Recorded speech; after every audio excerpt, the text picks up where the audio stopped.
ആളില്ലാതിരുന്ന വീട്ടിൽ മോഷണം 5 പവനോളം സ്വർണം നഷ്ടപ്പെട്ടതായി പരാതി.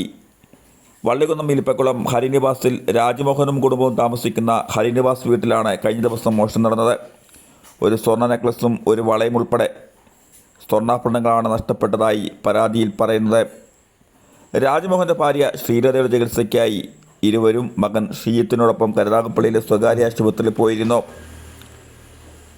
അന്ന് ഇവർ ആശുപത്രിയിൽ ചികിത്സയിലുമായിരുന്നു.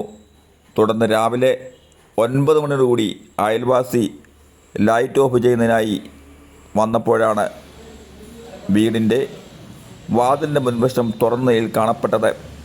ഉടൻ തന്നെ വീട്ടുകാരെ അറിയിക്കുകയും അവർ പോലീസിൽ അറിയിക്കുകയുമായിരുന്നു.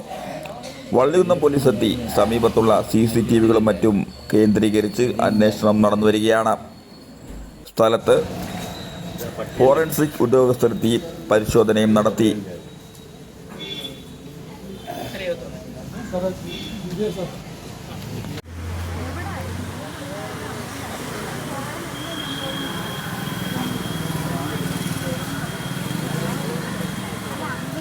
രാത്രി വെളുപ്പിന് എപ്പോഴോ അങ്കിൾ വന്ന സമയത്ത് നോക്കിയിട്ടുണ്ടായിരുന്നു.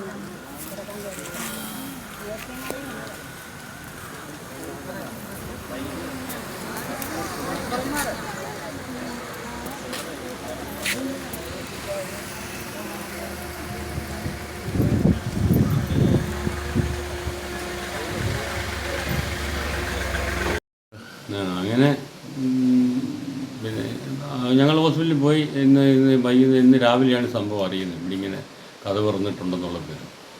അങ്ങനെ പിന്നെ ഉടനെ തന്നെ പോലീസിനെ ഇൻഫോം ചെയ്തു. അങ്ങനെ അവരെല്ലാം വന്നു. അങ്ങനെ എൻ്റെ വീട്ടിലെ ഫ്രണ്ട് കതവ് കുത്തിപ്പൊളിച്ച് തുറന്നിട്ടാണ് ഇതിനകത്ത് കയറുന്നത്. അകത്ത് കയറി എൻ്റെ ബെഡ്റൂമിനകത്ത് ആ ഷെൽഫ് തുറന്നിട്ട് തുണിയിനിടയിലാണ് ഞാൻ ഈ സ്വർണ്ണം വെച്ചിരുന്നത്. എല്ലാവരുടെ ഒരു മാലയും ഒരു വളയും ഉണ്ടായിരുന്നു. അത് 5 പവനോളം ഉണ്ടായിരുന്നു. അത് നഷ്ടപ്പെട്ടു. ഒരു 800 രൂപ ക്യാഷായിട്ടുണ്ടായിരുന്നു. അതെല്ലാം നഷ്ടപ്പെട്ടു. പിന്നെ മുകളത്തെ ആളിരുന്ന അലമാരയെല്ലാം വലിച്ചു തുറന്ന് തുണിയും എല്ലാം തറയിട്ടു. അത് കഴിഞ്ഞിട്ട് മുകളത്തെ നിലയിൽ പോയി 2 റൂം തുറന്ന് കിടന്നായിരുന്നു. അതിനകത്തുള്ള ഷെൽഫെല്ലാം തുറന്ന് തുണികളെല്ലാം വലിച്ച് താഴെയിട്ടു. പിന്നെ എൻ്റെ മകൻ്റെ റൂം അത് കൂട്ടിയിരുന്ന് അത് പൊളിച്ചിട്ട് അകത്ത് കയറി അതിനകത്തെ എല്ലാം വലിച്ച് തറയിട്ടു. ഇതാണ് നടന്ന സംഭവം.